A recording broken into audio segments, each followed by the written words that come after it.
Hi, everybody. Welcome to No Story is Sacred. If you've never listened before, basically we're four siblings who grew up talking about the art of storytelling. Now that we're adults, we're still talking about it, and we're inviting you to join the conversation. I'm Kat, and I could really go for a protein bar right now. Do you guys want a protein bar? I'm really feeling an urge for a protein bar. I'm Brendan, and chew, motherfuckers. I'm Pippin, and I think it's worth the UTI. Oh, goddamn. Oh, goddamn. I remember that meme, and you know what? Fuck yes.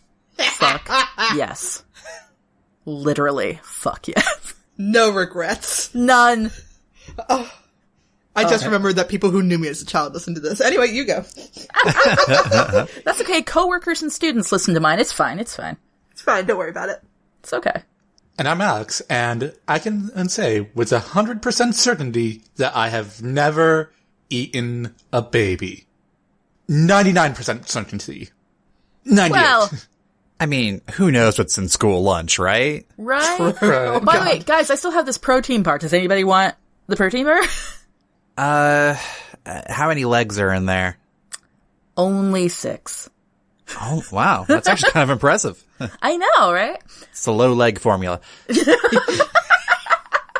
Ew. If not obvious from what we were talking about, and why would it be?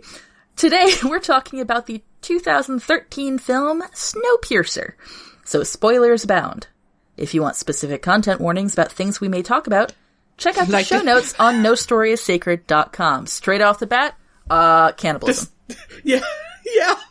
And violence. Yep. Drug abuse, Like Baby capitalism. Trains. Trains. Oh, God, trains. industrialist metaphor. Social class metaphors. Snow. Where are the Maybe. handicapped people? Oh, that's right. We created them. I have a lot. I was just going to say, and piercing, but geez. Well, that's hot tattoos. Like, Oh, that God, make you that wonder, one. why aren't they... Yeah, right? They're like, how did they not get instantly infected? Right? Well, at that point you just incorporate it into the design. Anyway. For those of you who've never seen Snowpiercer, the summary according to Google is: survivors of Earth's second ice age live out their days on a luxury train that plows through snow and ice. That's a good joke, by the way. Plows through snow. Wow. The train's poorest residents, who live in the squalid caboose, plan to improve their lot by taking over the engine room. I feel like there's more there Revolution. than that, guys. Is there? But, I mean, to be fair, that's not really, I mean, get to the front of the train, win. That is the story. Revolution. And I mean, really, what this movie was, I think, was Chris Evans's beard auditioning for Infinity War. I think it was Chris Evans' beard showing that he has range beyond Marvel. That's true. Yeah, Chris Evans has a lot of range, and this very much was a Chris Evans feature, right? I mean, and all the other hot people. So many hot people. Avengers. Who knew the post-apocalypse you would have, like, so many hot people? I mean, Listen. everybody, every post-apocalypse genre. Yeah, Literally every true. single all one. of them. Did the Matrix teach you nothing? Like, also, they were eating some really high-quality food, you guys. Apparently, yeah. Yeah. Makes you pretty. Something vampirism. So let's dive into this here. To start off with, in the movie, we'll talk about the graphic novel a little bit later, I think. It was based on a graphic novel. French. French, yeah. In the movie, the backstory is that to fight global warming, they decided to, I guess, make a really cold thing happen. Shrug. And it worked better than expected. If you look at the title cards, which, by the way, is another... I think that this is a worthwhile use of title cards. It's a chemical that they threw up in the air and, like, this will help us combat global warming. And they were right. And then we done fucked up. Because you don't throw random shit into the atmosphere. I mean, just stop it. Oh. Why did they stop throwing random shit? Like, just keep on throwing shit until, you get a balance. Burn the sky, and then the robots can't take over. Yeah. My counterpoint there, Kat, is that I think it could have been a great mystery going in through the movie to have the back passengers maybe even discover the horrid history that we basically inflicted this on ourselves. Well, but the story is that it didn't actually happen that long ago for them. It's only 17 years. So we still have to have the difference between the people who remember Earth that was and the train babies. Yeah. I'm just saying, I don't like title cards. I'm going to admit, I forgot that there were title cards at the beginning, because I've seen this movie once before when it came out. So same. I, being a responsible movie watcher, actually got up and went to my kitchen for a second. Wow. I needed a drink. And when I sat back down, I got like the tail end of the title cards, and I was like, whoops, and I didn't rewind. Because I was like, listen, if it doesn't work without me having read them, how good is it? That's a very good point. And it still works without them. It's fine. So Absolutely. my point stands. Haha. Damn it. Anyway. So we start off in the tail section of the train with Chris Evans's character.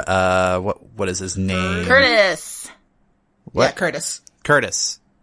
Clearly they're plotting something, them tail section people, and it's revolution. Shit goes down. We get a lot of the fact that it really sucks to be in the tail section. And I thought it was a really kind of clever scene early on in the film when they kick off the revolution, when following a hunch of, hey guys, that one line of dialogue that what's her name said about don't use those useless guns. Hey guys, bullets are extinct. Revolution. I feel like this is a good example of why OPSEC is important, and why you don't let fucking civilians in, because they'll accidentally reveal that your guns are useless. Yep. And yeah, that was just like a great little moment there where like Chris Evans runs up and like holds the barrel of the gun to his own head, which, you know, High risk, high reward. Inspiring leadership moment there. And attractive. And that too. Kind of self-hurty. Woo! Chris Evans playing somebody who's self-destructive. What? Surely you jest. He would never. I appreciated that it didn't spend too long on it. You know, they didn't, in another lesser movie, I feel like they would have been like, really would have kept it there for longer than like, the 2-second shot we had. Yeah. Got the really fucking point across. And they didn't, because there was more story to tell. We had shit to do. This train is moving and we ain't stopping. Yeah, and from that point, it's like, bullets are extinct, guys. Let's kick some ass. And you just know those soldiers are like, fuck. I feel like it's important to point out that while they're planning the revolution, the thing that actually kicks it off is that a couple kids got taken by the front of the train and they don't know why. True. And we actually learned that that's a recent development as well. The taking of the kids. Yeah. If it'd been an always thing, probably would have been able to get away with it. Now, to be fair as well, they've also been getting hidden information from somebody farther ahead on the train, a conspirator. Dun, dun, dun. Dun, dun. And so they've been passing back messages to them. So the seeds of revolution have been planted a while ago. But the taking the kids thing, yeah, that, Not cool, I believe is the traditional term. with the benefit of hindsight, the timing of the taking of the kids, probably done way on purpose on that particular day. Yeah. Because it also happens to be the New Year! Yay! Yay! However years are measured now. Revolutions, around the world, yeah, it takes the train 1 year to go revolution. around. Get it? Oh. Get it? We don't know that it actually takes a year to go. We do. Yeah, it says so. Yeah, there's expository TV propaganda. During the propaganda movie. The propaganda says. And we all know to trust propaganda, right, guys? Yeah. Right? Yeah. All I know is that they celebrate the New Year when they pass over this one particular spot, which is an anniversary of when they got on or whatever. And I'm like, how did you get on the bridge? No, it's a particular bridge. It's a weird bridge. That's well. It's still weird, and I don't trust any of it. I am trying to say that Edgar is older than he seemed because, I spent a lot of the movie going, you know what, Edgar's in love with Curtis. And maybe they did something about that. And then I realized that Edgar was like 17, 18. Yep. And then I felt bad about it. So I am trying to retroactively fix that. What happens on the train stays on the train. It's train law now. Train law. Although I'm going to appreciate the world building here. They're in the middle of a bloody melee. Is that how you say that? Melee? Melee? Melee, yeah. Melee, sure, whatever. A bloody fight. Melee. Between, dudes with fucking hatchets and shit, and the rebels. And it all shuts down immediately for this one trouble spot. And it speaks very much to, like, humans do shit like that. We do. Mm-hmm. I mean, it's very much it's a less heartwarming version of like the Christmas Day armistice or whatever the hell. Yeah. Cause that's just sad. This is like, we're fighting for everything, but we have to pause for a minute. Pause, guys, pause. Time out. There's something in my eye. It's like the violent combat version of street hockey. Car! Yes. And I mean, and that's demonstrated by Curtis actually ending up next to one of the dudes with a hatchet. Curtis is looking a little bummed out, but the dude's smiling at him like, oh, hey, it's here. And how are you? How's Marge and the kids? What's your train resolution gonna be, Curtis? Like, I didn't mean to ask about the kids. Oh, my bad. Ooh. Awkward. Want to kill each other again? Yeah. That would be better. That would be okay. Alright, so they fight on the train up through the cars. They grab an engineer, Tilda Swinton, yes. But also an engineer, maybe? A security expert. Yeah. Oh yeah, him. Who's, addicted to Chronal. He used to be in the front of the train because he did all the design work and then he got addicted. And so they stuck him in the prison section. Chronal being highly addictive, hallucinogenic, highly explosive industrial waste. The best kind of drug. And might give you, like, clairvoyance? Yeah, that seems to be a thing. They also rescue his, daughter who is clairvoyant. Don't question it. Don't question it. Why are you questioning it? Stop questioning things. Don't open the door. There's something bad on the other side. Don't open the door. Oh, surprise, surprise. There's bad things on the other side. A whole train full of daredevils. Yep. Train law. Train justice. There's no dumpsters for him to throw himself into. There's no train justice here. That's why they lose. It's true. It's true. He didn't have the strategic dumpster to throw himself into. So I think it goes without saying that there are awesome fight scenes throughout the entirety of the train. Oh, hell yes. And there's also, on YouTube, there are awesome fight sequences of the training that they went through. Ooh, shit. The training? Yeah. Training? Boom, boom, boom. Yeah, it's hot as hell. No reason, don't worry about it. Oh, yeah, I do feel like the most important character is the one whose name I don't remember, but isn't wearing a shirt. Oh, yeah, him. What is his name? He does martial arts. Yeah, he does. He punches people. Yes. He runs through the darkened train with a torch. He runs along the top of their its giant doorstop. And then he, like, legs a dude. Yep. So great. So great. But first he had to take off his shirt. Very important. Because, yeah. He got those tattoos for a fucking reason. Listen, he needs that freedom of movement. Surrender or die. Pick a side. So a lot of this movie is first. Yes. Yes. But, Pippin, what's it worth? The UTI. So, just to explain that, there's a post on Tumblr talking about Chris Evans in this movie, about and how dirty and rank he is throughout it, and how really no one should touch him.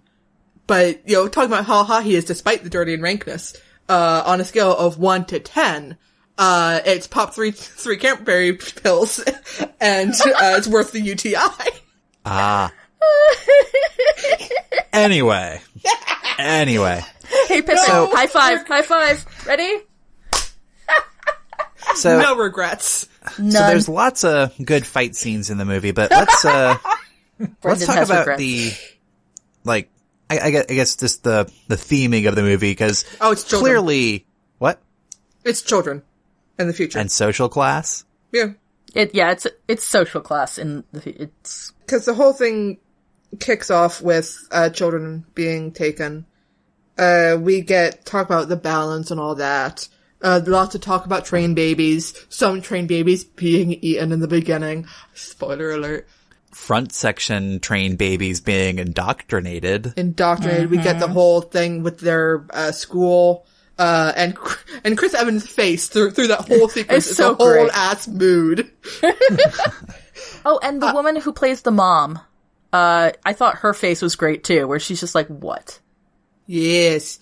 And then at the very, very end, when, spoiler alert, everyone dies, and the train is crashed, the two people to survive and leave the train are... Two train babies. Yeah, two train babies.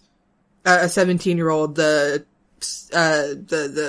daughter. The daughter and... Drug-addicted, clairvoyant daughter. Yep.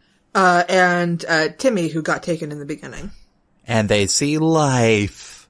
Which implies that other people survived. And I like to think that another set of humans survived somewhere, and they're going to tell the story of the train, and they're going to be like, what the shit? Fuck? It's going to be that Julia Louis-Dreyfus gif from Veep. Oh, yeah. That nervous chuckle. What the fuck? Yeah. It's like, what the fuck? Like, just and then there was a train gif. car that was just full of an aquarium, and you could eat the fish. But only twice a year. Like, what the shit are you talking about? And then they rolled in some eggs to celebrate the New Year, but they had guns in them. Wait, and there's another thing though. Have we talked about like the weird message bullets? Yeah, we implied weird. them. Yeah. So as I mentioned earlier, the revolution at Curtis will be and televised. It was receiving messages from somebody farther ahead on the train via hidden messages and what looked like little bullet type things. Whether or not they're actually bullets, but they were just little messages. And surprise, surprise, the one who was sending the messages was the guy at the very front of the train, Wilford. Mr. Wilford. Oh, I'm sorry. Oh dear. Oh dear. He deserves your respect. He saved us all. He designed the sacred engine. Okay, I just gotta say, the bad guy's name being Wilford.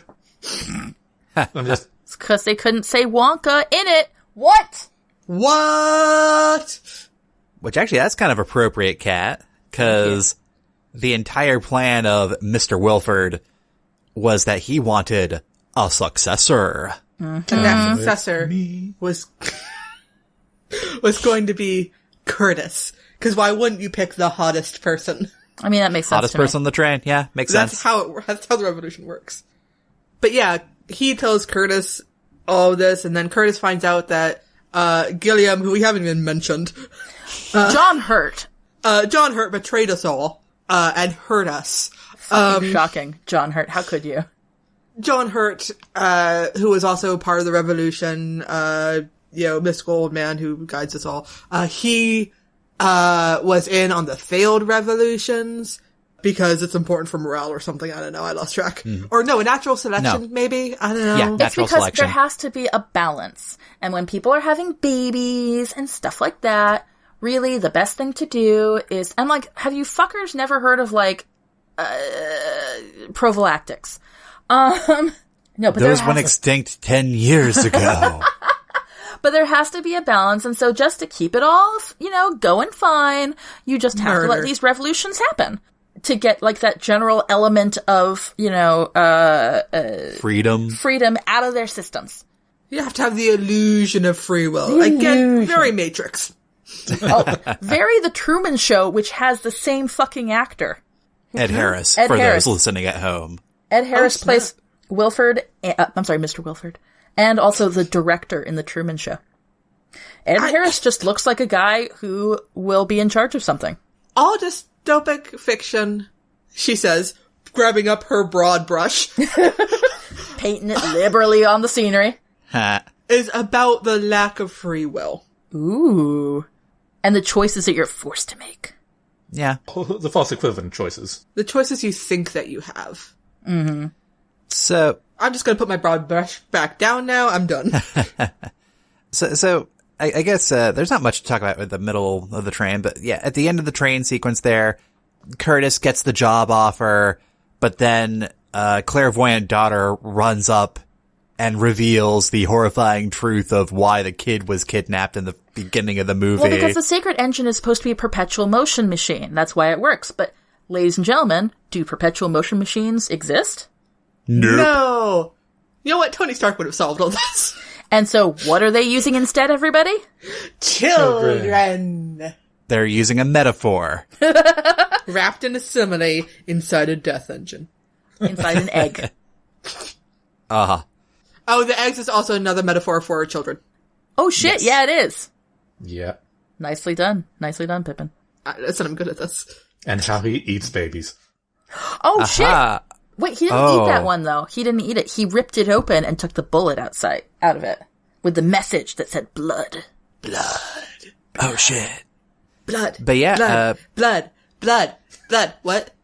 But seeing that one kid in there, Curtis goes into hero mode, gets his arm pinned in the spinning machinery. Which is, it brings him his hero moment because he did not lose his arm, unlike many of the elders. He was one of the terrible kids in the beginning of when the train first went off, who ate babies as opposed to, giving up his appendages.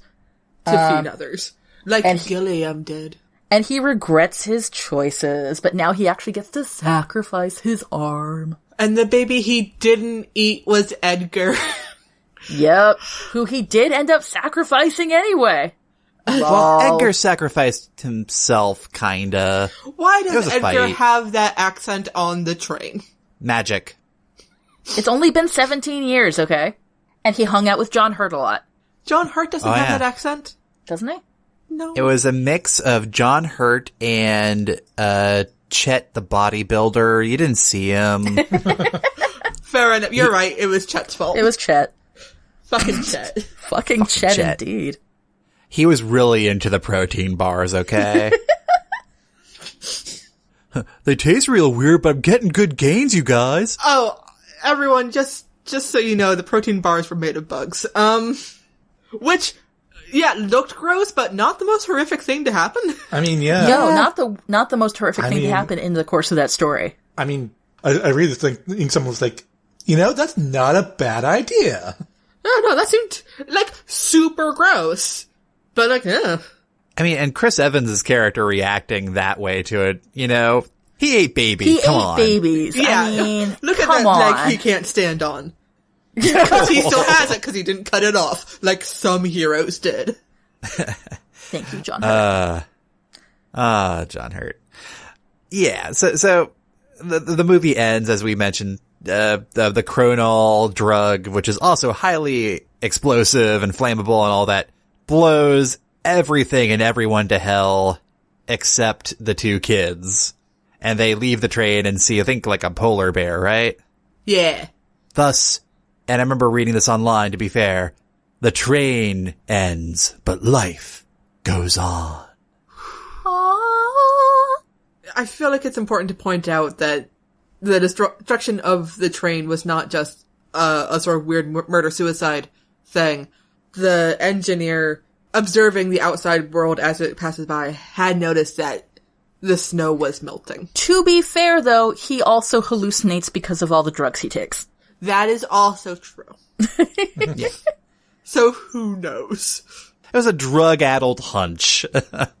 Oops. This seems legit. Sniff. So here's the thing. Years ago, I had actually read the graphic novel, shortly after watching the movie. Ah. And, I didn't, I traded it away in like a book exchange a few years ago anyway. But here's the thing. This movie is a shining ray of optimism compared to the graphic novel. Oh, shit. Really? What happens in the graphic Really? novel? Oh, so first of all, none of the characters that exist in the movie are in the graphic novel, so it's an adaptation in the most basic sense like that. The train is much narrower, but a whole lot longer. It's 1,000 cars. Oh, super shit. long.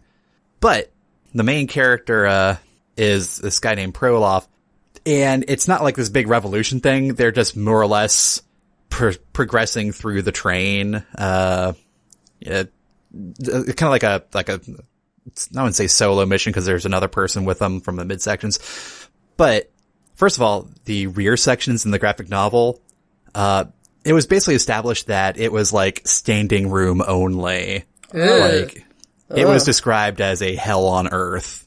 Fun. And, as we get to the end of the train, Proloff becomes the new, conductor, kind of like Curtis had denied doing. And here's the change. In the movie, the train gets destroyed and we see them walk off and there's sign of life and all that, right? Yeah. Yeah. In the graphic novel, it turns out the main character, was a typhoid Mary. He was bringing pestilence throughout the entire train. No! Everyone is dead except him and the train that keeps on moving on. No! No, I don't like that at all. It is bleak. Holy shit. That is super bleak. Oh my god. But fantastic. I see why, the guy who directed and wrote the screenplay and did the story was apparently, Korean name. Bong Joon-ho. Apparently he found it like a bookseller and then proceeded to read it all in one go in like standing there. Yeah. And like showing it to everyone. But, he's like, I really want to do this, but he ended up redoing all the characters and stuff like that just because he wanted to make it more cinematic. And I mean, like, that's legit. Yeah. Fair. Yeah. But it's also a really powerful, for the listeners at home, a really powerful example of how to do adaptation. There's things you can do in graphic novels, there's things you can do in books, and there's things that you can do in movies. And how does that compare and contrast across it? Actually, I bet there's a novelization of Snowpiercer. I would love to see, to have somebody do a compare and contrast against the three. I have to wonder if novelizations are as common as they used to be. Dear Evan Hansen has a novelization. Frozen has novelization. Fair enough. Okay. Well, this is something I never think to actually get myself, so I'm like, huh. Yeah, like, we know too much about it. We only have limited experience with it, to be fair. Future episode. Future episode. Bing. But yeah, like, yeah, I agree. It's a good example of doing an adaptation pretty well of a graphic novel. 'Cause you're just basically taking a lot of the world building elements and setting a story using that, not the world directly, 'cause, the circumstances for the world freezing are a little bit different, if I remember right.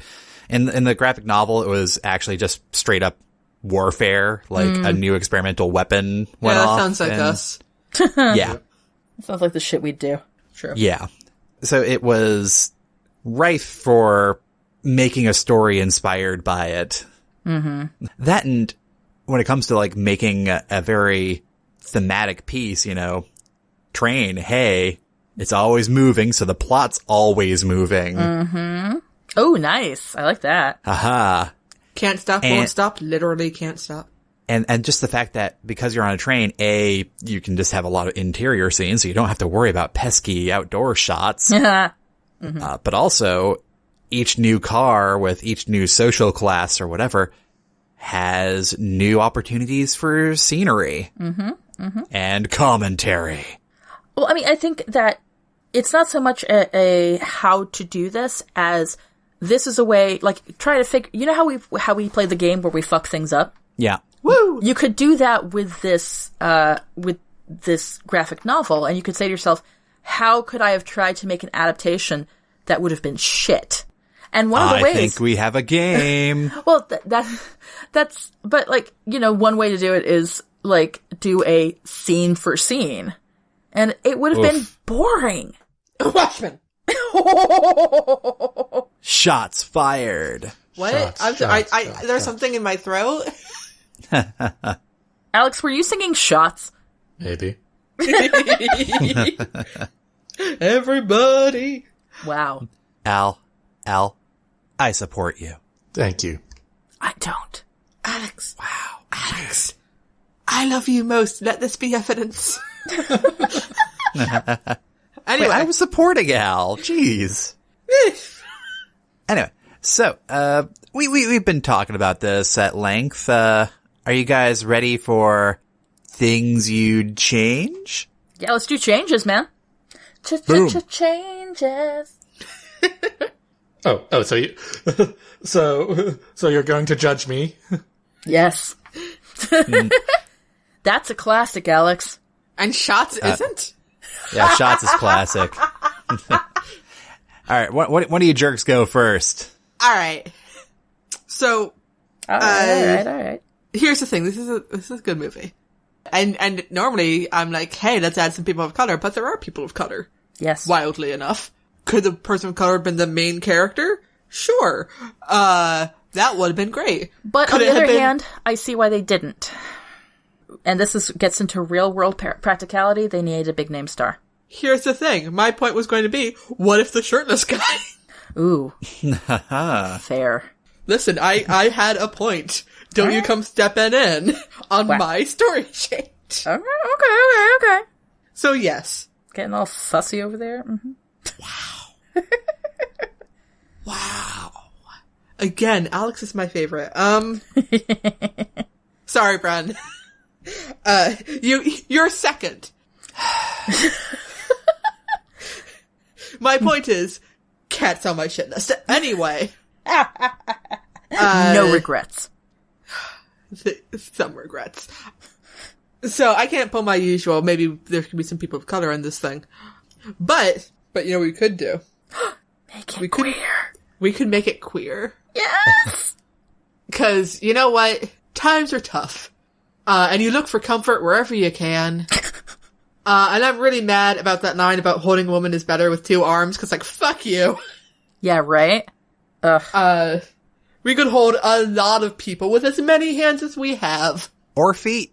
Or feet, if you're into that. No, I put my foot. Damn it! I am not kink shaming. I'm not gonna yuck your yum. Again, people who've known me since I was a child. But yeah, so I have no shame in this conversation. So yeah, I should probably back off the Edgar Curtis thing, because I didn't realize at the start that he was a train baby. And he looked, this is terrible. He looked older than 18. Pippin. Listen. McDonald. Listen, don't make You're not allowed at bars. Listen, don't make me look up how old the actor is, because I don't think any of us are going to be happy. Oh. Where the fuck are you, Edgar? Are you actually doing it? Maybe. He was born in 1986. Brendan's age. No. Nope. Shit. So my point is, the actor is in fact older than 18. My confusion was legit. I'm sorry, are you victim blaming now? Listen, Edgar. Moving on. There's an eating joke somewhere in there, and I can't make it because it'd be wrong. Full of protein. Moving on. And Brendan's the one who did that joke. Rocket Man. That's why I recognized him. Oh, huh. Anyway, go on. Let's keep going. Anyway, he wasn't queer in Rocket Man either. God damn it. That you know of. Don't shame people. He played Bernie Taupin. If he was going to be queer, he would have been queer with Elton John. I mean, yeah, but... Anyway, probably have to back off of that one. But what about the shirtless hot guy? We could have had that. But what about the shirtless hot guy? It's the That's title. your mug. We should put that on a mug. What about the shirtless hot guy? What about the shirtless? Can we just have it, like, in repeating text? Like, emphasizing different parts, like, in different fonts? What about the shirtless hot guy? What about the shirtless hot hot guy? What about the shirtless? Oh god, that's great. Keep an eye out for it on our No Story is Sacred merchandise page, which we Huzzah! definitely I have. love it. I love it. That's Do you have anything else, Pippin? Do you have anything else? Do I need anything else? I ask you. More shirtless hot guy. Yeah, queerer and more of the shirtless hot guy. I mean, I want the shirtless hot guy to have had a better death. oh yeah, That's fair. that's fair. Cause okay, yeah, everyone had to die in this movie. It was that kind of movie. Mm-hmm.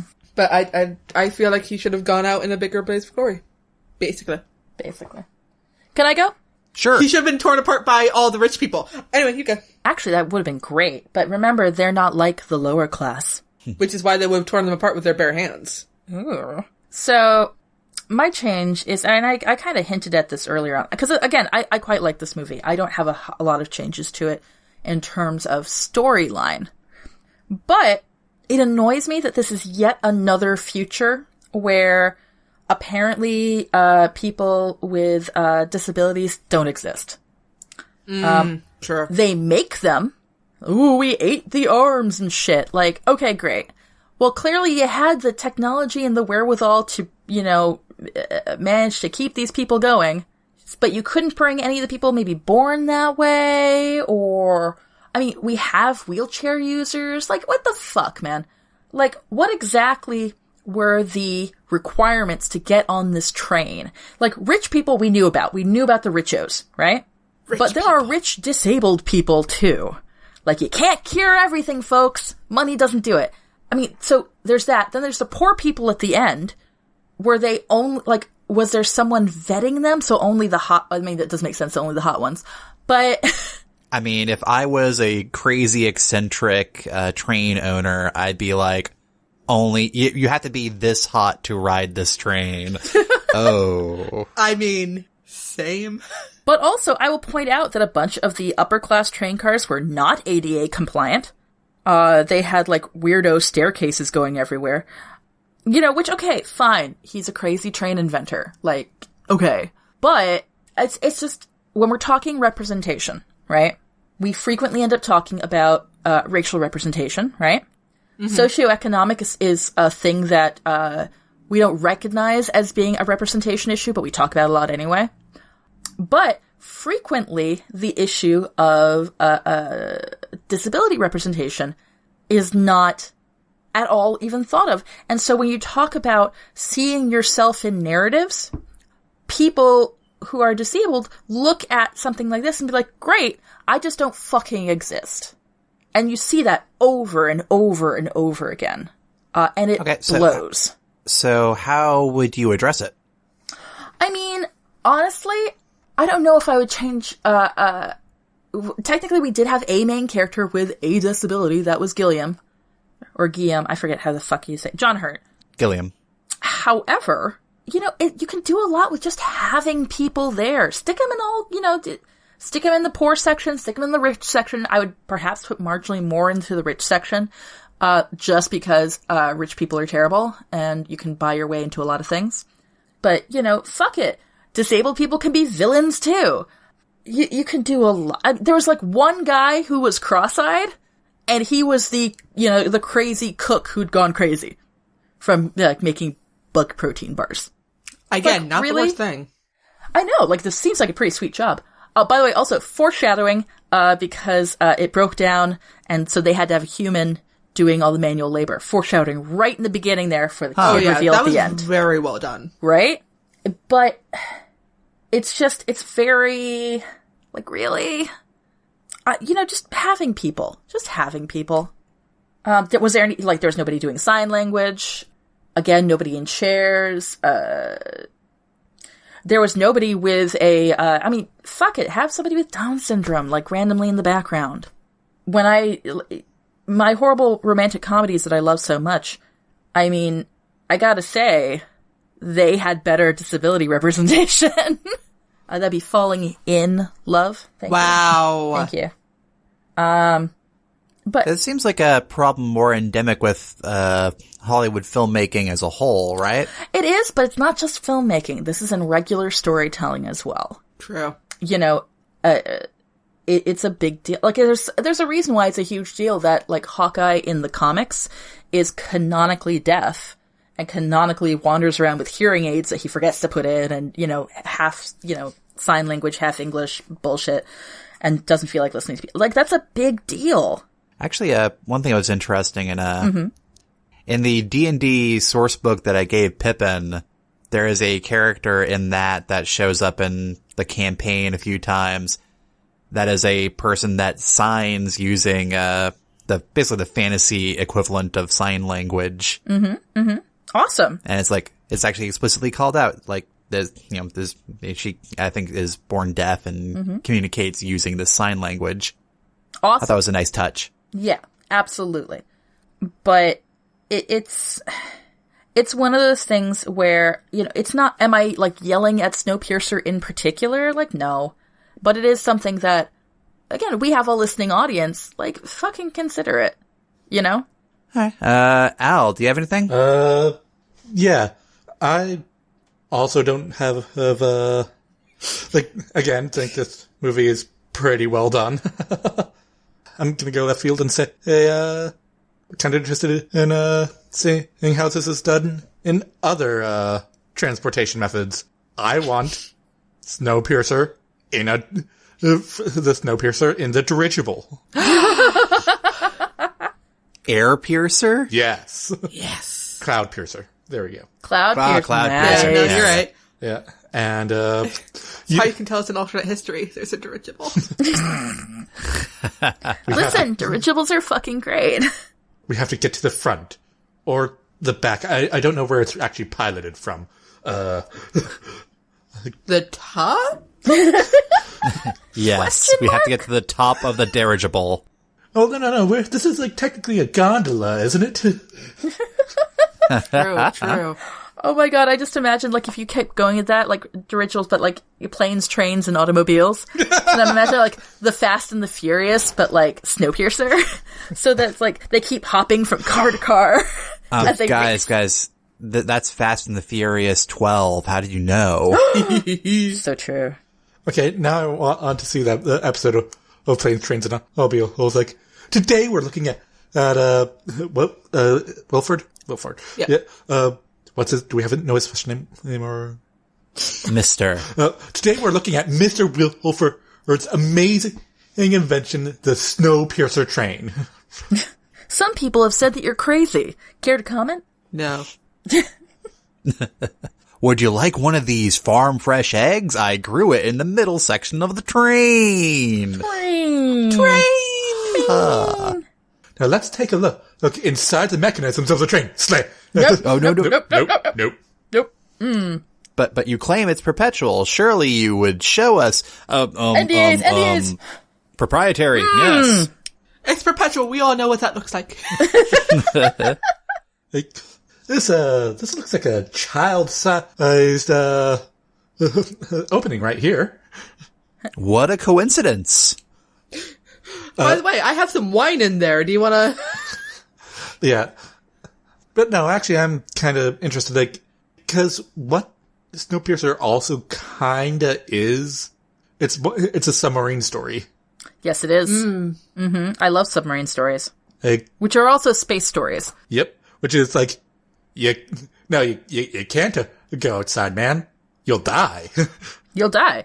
So there's also a nice claustrophobia feel. So, like, rather than, rather than a dirigible, we'll, put it on a fucking space station. Huh.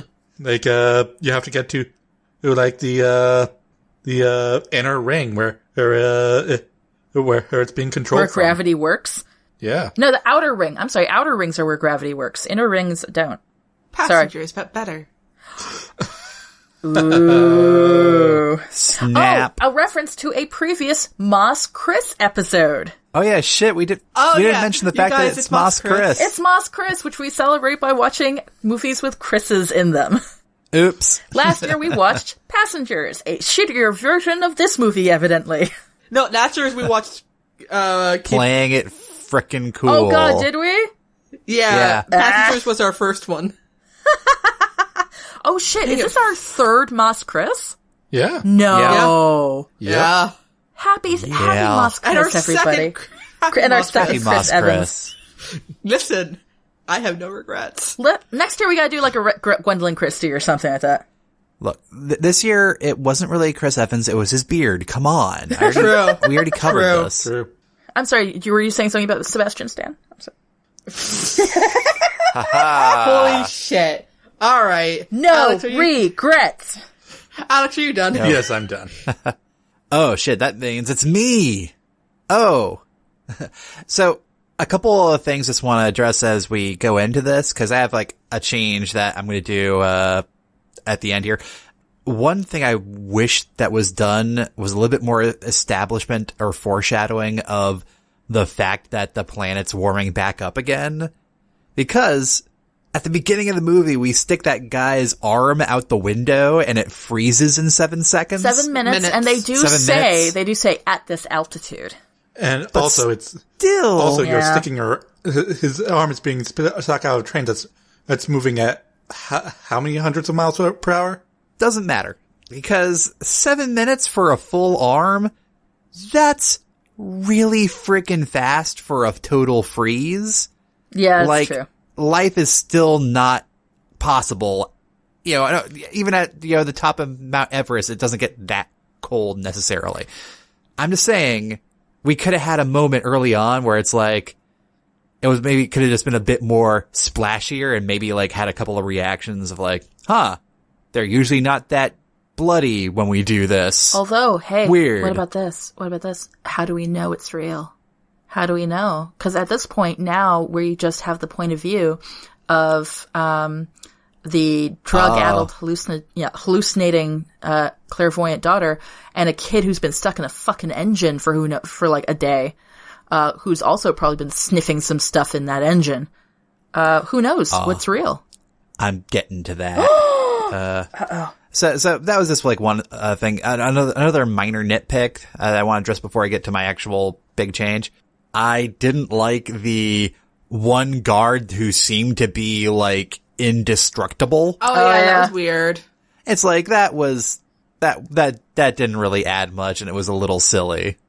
It's like, that fight scene before was negated. Oh.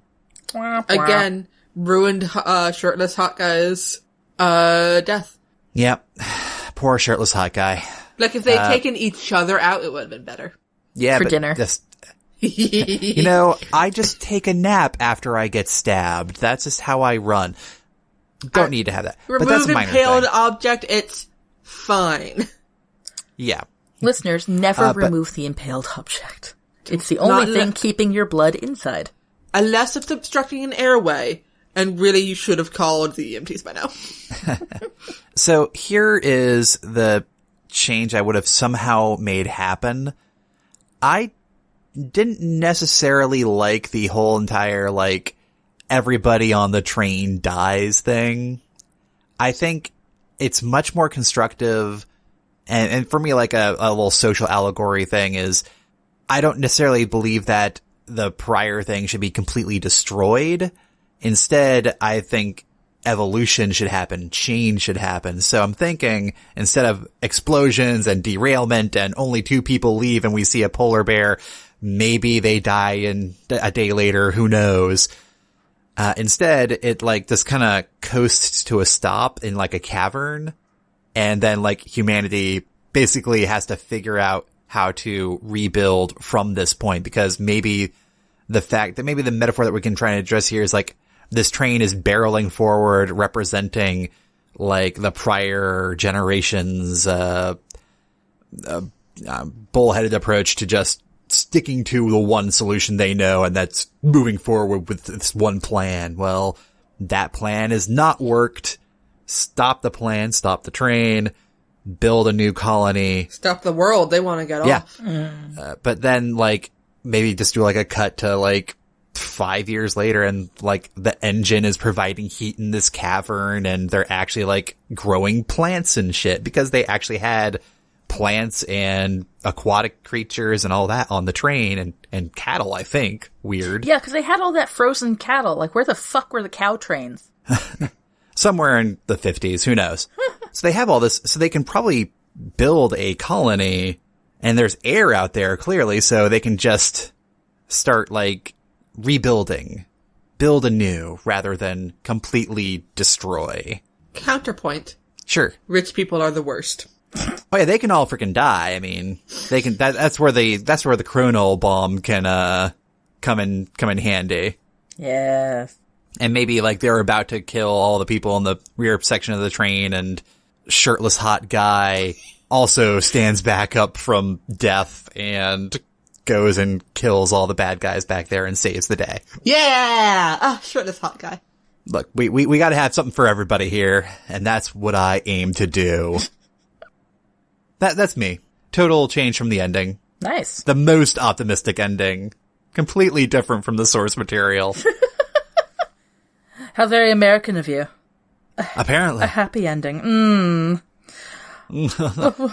I prefer hope.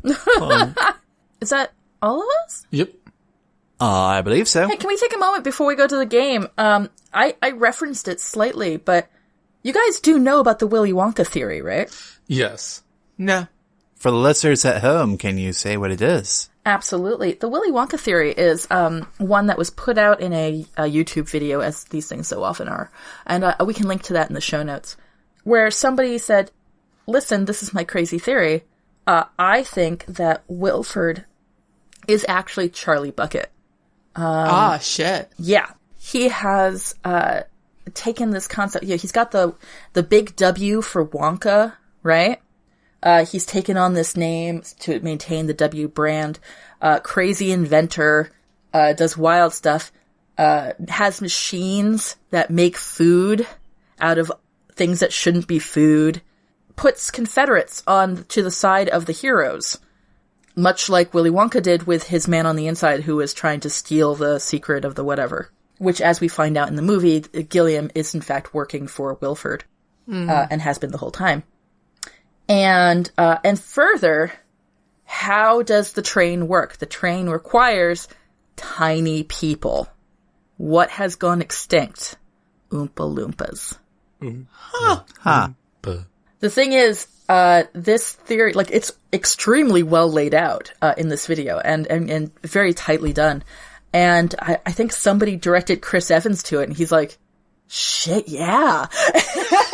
What do you get when you work on a train? A lifetime of servitude and nothing but pain. Oh, and there's another theory that, the Milford, Tilda Swinton is one of the other kids from, snap. Yeah, it's one of the other kids from that Wonka thing. And, it's a fantastic theory. It's very interesting. But I couldn't let us discussing Snowpiercer go past without bringing up, like, my actual favorite idea behind it. That's fair. And an important theory to bring up. An equally important thing to bring up is that shirtless, hot guy. His character's name is Gray, and he's played by, Luke Pasqualino. Okay. And I'm in love with him. I mean, that's fair. Are those his tattoos? Or were they lovingly applied by the makeup artist, whose name could have been Pippin? That, I don't know. Me and Google image search will have a fun time later. Gross. Okay. Wow. Anyway, do we want to play a game, and may I make a suggestion for what that game should be? Yes, we want to play a game, and you can absolutely make a suggestion. Normally, when we watch something or read something that we like and it's good, we play the game of how can we make it bad. But I Sexy. really... But here's the thing, I really, really, really, really, really Want to play special appearance by? Oh, Pippin.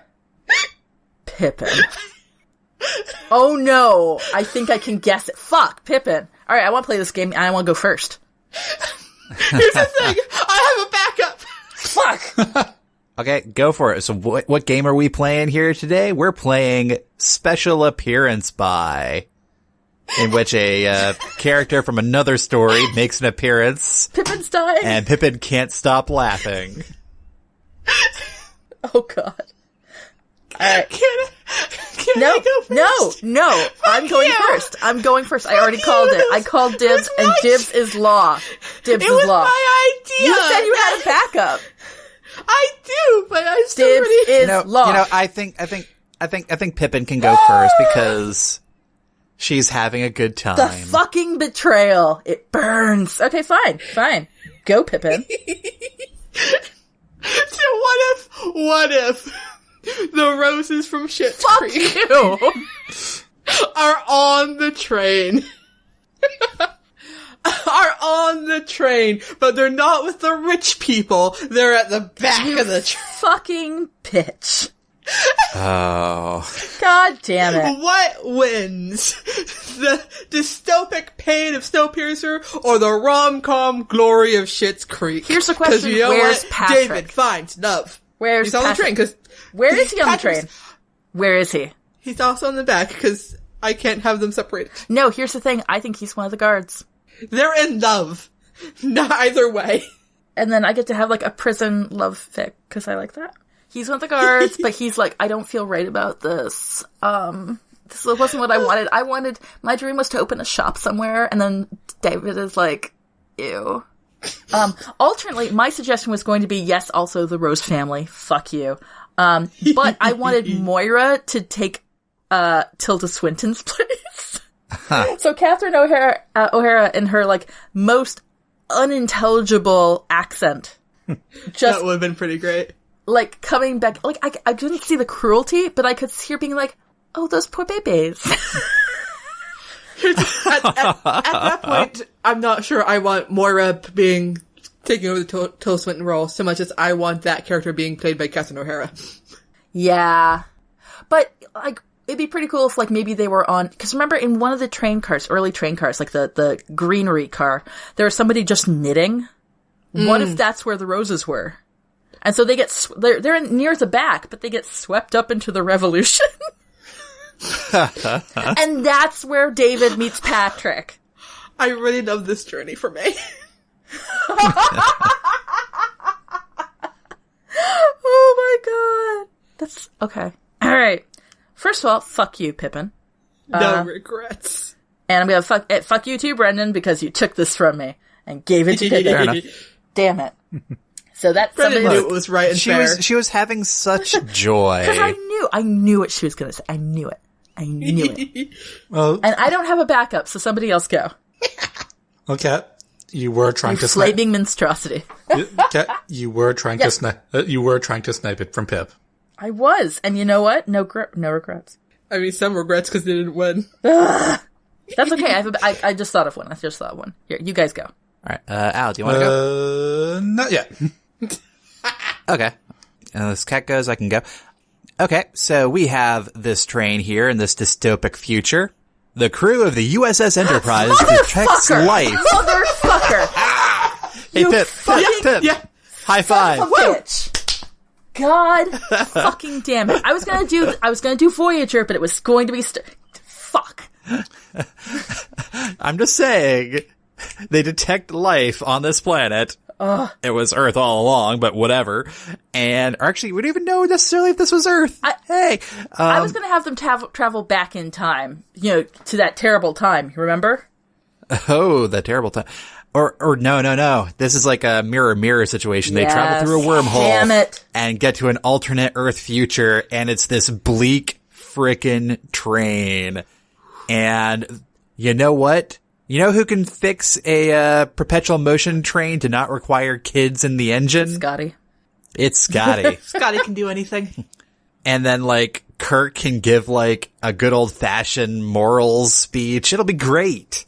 And Spock. I think Spock is the one who has to find out about the baby's part, and you know what? That's gonna be testing the emotions thing, I'm just saying. No, he would say something like, because this happened in a TOS episode, he would say something like, I understand. It's like, you agree with us. He's like, I understand, I do not condone. Yeah. Oh, snap. Just them appearing in the middle of this revolution. Oh, Jesus Christ. Bones to the back of the train, egging everyone on. Bones just takes one look at how grimy everybody is, and he's just like, I'll be in the back of the train. He starts healing everybody, and everyone's all like, you can't mess around with time like this. He's like, try to fucking stop me. I took an oath. Yep. Like, he manages to cure everybody's diseases. Including all those UTIs, am I right? Yeah. But here's a question. Bones Curtis OTP. Or would this be like a random planet that ended up being like a Nazi planet? More common than you think. And actually, in this day and age, I was surprised that we became one again. And so they have to like, no, but the Prime Directive says we should let them keep on doing this. Like, but should it? They eat babies. Prime Directive can stuff it. I mean, they have a perpetual motion machine. How far were they from a warp core, really? It's a good point. Good point. That means that first contact rules are fine. Oh, yeah. Yep. Oh, yeah. And our first contact is fuck you. Here's the thing. It turns out that the very base element of the perpetual motion machine is a mini warp core. No. Wait, and does this mean that whatever drug they were on is actually dilithium crystals? Yeah, oh my it's God. emitting tachyons. Oh no, That's how they Star got Trek brought thing. there. And that's also why it makes it kind of clairvoyant. Yep. Ooh. You're not actually clairvoyant because that's magic. You're actually tapping into alternate futures, and statistically at that moment using the tachyons, making most likely guesses, but doing it in the course of instant because the human brain is blah blah blah blah blah. Yes. Spock just goes on a long-winded science fiction rant about it. Star Trek bullshit, I love it. Who would have this like weird dumbfounded face when hearing that someone's been eating dilithium crystals? Oh, Scotty would be like floored about it, but also Scotty and Bones knows. Scotty knows. Scotty knows. Scotty doesn't know. Didn't we have a whole song about that? Scotty doesn't know. Scotty. That's not the tune, you guys. Scotty doesn't know that Fiona and me. Oh my God. Do it in my van every Sunday. Yeah. Anyway. I'm right, you're wrong. Wait, you're not Eugene's mom either. You don't know me. Anyway. Okay, fine. Listen, I'm going now. I'm going, because otherwise Alex... No, Alex, snipe it! Mother sniper! Gravity Falls! Okay, good. Thank God. Fuck. Okay. Falling in love. A terrible rom-com. The Christmas Prince. Nope. Hey, I mean... Comes back to haunt his house, it's not there anymore, it's covered in snow. It's like, what the fuck? Ghost nipples. Yes. But no, Spirit of Christmas. No, so, Gravity Falls. Let's go with Gravity Falls. That sounds like one of the random universes Ford accidentally walked into. Oh, yeah. I can see that. Like, he built this perpetual motion machine who survives an ice age. He's a fascinating person who I have to learn from. Flip the page. It's like in his journal, one of his journal entries. He's flipped the page. Turns out he's using children, and it's not actually a perpetual motion machine. Disappointed. I feel lied to. I mean, not the worst person I've met in my travels, but far from the best. I mean, not Simply even the best. real perpetual motion. unlike the one that I made Yeah, unlike the one Ford made. yeah, that Stanley he managed to break because he was jealous. God. Stanley. You know what? I think Mabel could have solved all of this. Mabel, I've seen that Tumblr post as well. Yeah. Everybody gets a sweater, except shirtless hot guy. You can reasons. You can stay shirtless. That is something that Mabel would do. Like, Yes. can I have a This is sweater? part of my vision. Can I have a sweater? No. You can hold Waddles. Waddles! Oh, Waddles wouldn't have made it. No, he would have died way early on. He would have been eaten. Waddles, no! Look what you've done, Pippin. Look what you've done. Waddles! Alright, I've actually got a good one. Now that you fuckers are... Yeah. I'm proud of myself. I'm Pippin, are you proud? I'm very proud of both of You us. absolute dickweeds. Anyway. Okay, I got one that... Fine. I'm going really left field, and it's all your fault. I am saying that the train is also a character because I am bringing in The Haunting of Hill House. Oh no! Oh yes. How dare you? This is just a punishment. Yes, it is. Because clairvoyance is already an established factor in this, so magic exists. Which means, guess what? So do ghosts. Don't you mean ghosts? That is if I was doing a Scooby-Doo crossover, which I am not. Rude. Nope. How dare you? Everything exists in the Scooby-Doo universe. Prove me wrong. We are all in that universe. No, so The Haunting of Hill House, I did read both the book and I watched the Netflix, series. And I think I watched that really awful movie that came out too with, Catherine Zeta-Jones. Yeah, and what's his head, You've Taken My Liam Daughter. Neeson. Yeah, him. I've seen a surprising amount of The Haunting of Hill House, in terms of... I will never see any of it. The book is great, and you will hate it.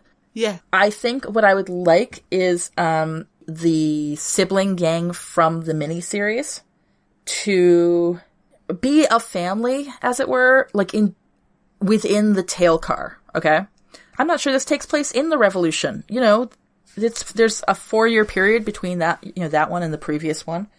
A bunch of people died in the previous one. I'd like this to be sort of an interstitial story, and in this interstitial story, they still have to live their lives. And these are, siblings who hate each other at this point, because they had a lousy growing up experience. Why did they have a lousy growing up experience? Because they were train babies. And their mother went crazy, per their thinking, and ate their other sibling. What? Ugh. Yes. The other ones managed to survive because the dad hid them or something like that, and some of them resent the dad, and some of them resent the mom, and they all resent each other. And then they are all brought back together again to the corner of the train that, maybe they were brought all back together because of the revolution. I don't know. In order to, solve a family thing. Who knows what. But the point is, ghosts. Then there's ghosts everywhere. There's tons of baby ghosts. There's ghosts of the previous, revolution people. Is it actually ghosts, or are they just going crazy? Frankly, when you eat people, that's a problem. Or is it the Chronal? Is it the Chronal? That's a very good point. In the, in the Haunting of Hill House TV series, one of the brothers had a drug problem. And one of them was a medium, and one of them had creepy, hand powers and stuff like that. So, yeah, I don't think there's enough slipstream, which is a genre term, which is essentially crossing the streams between science fiction and fantasy or what have you. So I would love a creepy supernatural horror dystopia, future dystopia. I post-apocalyptic future. I think that'd be awesome. I'm gonna make a hard pass. Well, you should have let me have fucking, Schitt's Creek, Pippin. No, it was my idea. It was great. And I say mine's great too. Out of curiosity, Pippin, Yes. What was your backup? Final Fantasy VIII so I could have selfie on a train. I freaking knew it. I was honestly surprised that your intro didn't say, I love trains. It's because I forgot to think through the intro. Ha. Oh man, I just realized I should have mentioned fucking Infinity Train, a recent cartoon that Each train car or teaches you a life lesson about yourself. I mean, this one did. This one did. And I could have referenced the Quad City DJs. I'm going to take the train and ride it. None of us sang Runaway Train. Oh, yep. Ain't never coming back. I mean, there are a lot of missed opportunities here. I have a friend who has a tag that she follows called 2 people are dead, but the train is fine. Trolley problem Damn reference. it, we didn't do a trolley problem. Hadestown, the musical, features a train. And social stuff. And social stuff. The Orient Express. Oh, yep. Murders. Mm-hmm. There were murders on this express. There absolutely were. And the spoiler alert, it was everyone. It's true. Man. Thank you. So, I just spoiled the Orient Express. So you guys, I think the moral of the story is that we've just failed this episode. We should just do it over again. I think that's the only answer. Yeah, we failed you. We're so sorry. Sorry. You know, we just... I'm feeling so sorry. Can I just offer all the listeners, do you guys want a protein bar? Extra squirmy edition. Honestly, Kat, I think that was a little bit railroaded in there.